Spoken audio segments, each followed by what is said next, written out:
एक गांव में हरिराम नाम का किसान रहता था। उसके दो बेटे थे, बड़ा बेटा रामेश्वर और छोटा बेटा सुरेश। दोनों की शादियां हो चुकी थी। रामेश्वर की शादी एक गरीब घर की लड़की गौरी से हुई। गौरी साधारण पर बहुत समझदार और मेहनती थी।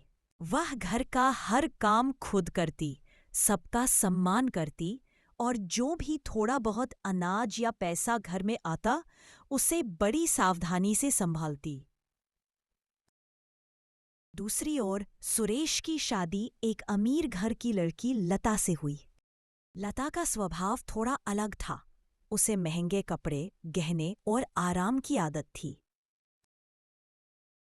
अक्सर वह अपने सास ससुर से शिकायत करती और घर के छोटे मोटे कामों को तुच्छ समझती। और उसके सास ससुर भी लता का ही साथ देते थे और घर का सारा काम गौरी और रामेश्वर से कराते थे, क्योंकि लता गरीब घर की थी और रामेश्वर उसका पति था। अरे ओ रामेश्वर, जा जल्दी से घर का सामान ले आ और जाते वक्त बिजली का बिल भी भरते जाना। तभी हरिराम की बीवी अनीता गौरी से कहती है, तू खड़े खड़े मुंह क्या देख रही है? जा जल्दी से सारे कपड़े धो ले और सबके लिए खाना भी बना दे। वे दोनों चुपचाप वहां से चले जाते हैं। पता नहीं इस रामेश्वर को ये बकसूरत गौरी कैसे पसंद आ गई। लता अमीर घर से थी, इसलिए सुनीता उसे कुछ नहीं कहती और लता घर के हर एक काम से दूरी बनाए रखती थी।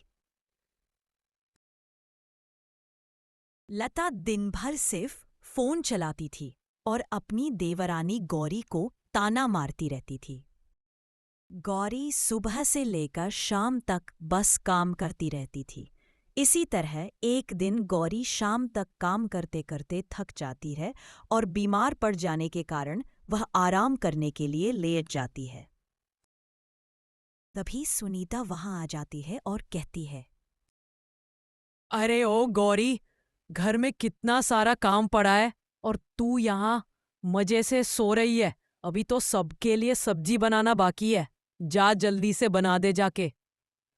माँ जी, मेरी तबीयत बहुत खराब है, मैं अब और काम नहीं कर पाऊंगी। तेरी इतनी हिम्मत? तू मुझसे जुबान लड़ाएगी? वो तो तू शुक्र मना कि तुझे इस घर में रहने दे रही हूं मैं। अब ज्यादा बोलने की जरूरत नहीं है। जा चुपचाप से काम कर। गौरी अपनी आंखों में आंसू लिए वहां से चली जाती है और जैसे तैसे सारा काम खत्म करके वापस से अपने कमरे में आ जाती है और रोने लगती है। तभी रामेश्वर वहां आता है और गौरी को रोती हुई देखकर पूछता है, अरे गौरी, तुम रो क्यों रही हो? क्या हुआ तुम्हें? गौरी रामेश्वर को सारी बातें बताती है। यह सारी बातें सुनने के बाद रामेश्वर आग बबूला हो जाता है और गुस्से से अपने माता पिता के पास जाकर कहता है, माँ पिताजी, बहुत हुआ आप लोगों का। अब और नहीं, मैं और गौरी अब ये घर छोड़कर जा रहे हैं और कभी लौटकर नहीं आएंगे। आहा, चला जा। वैसे भी तुझ जैसे नीच और गौरी जैसी बकसूरत लोगों के लिए इस घर में जगह नहीं है। उसके बाद वे अपना सारा सामान लेकर घर छोड़कर चले जाते हैं। अब घर का सारा काम का बोझ लता के ऊपर आ जाता है, लेकिन लता कुछ भी काम करने से मना कर देती।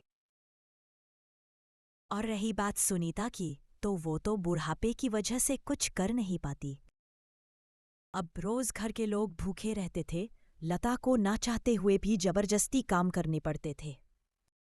धीरे धीरे दिन बीते और कुछ समय बाद घर में सबको समझ आ गया था कि उन लोगों ने गौरी के साथ कितना गलत किया।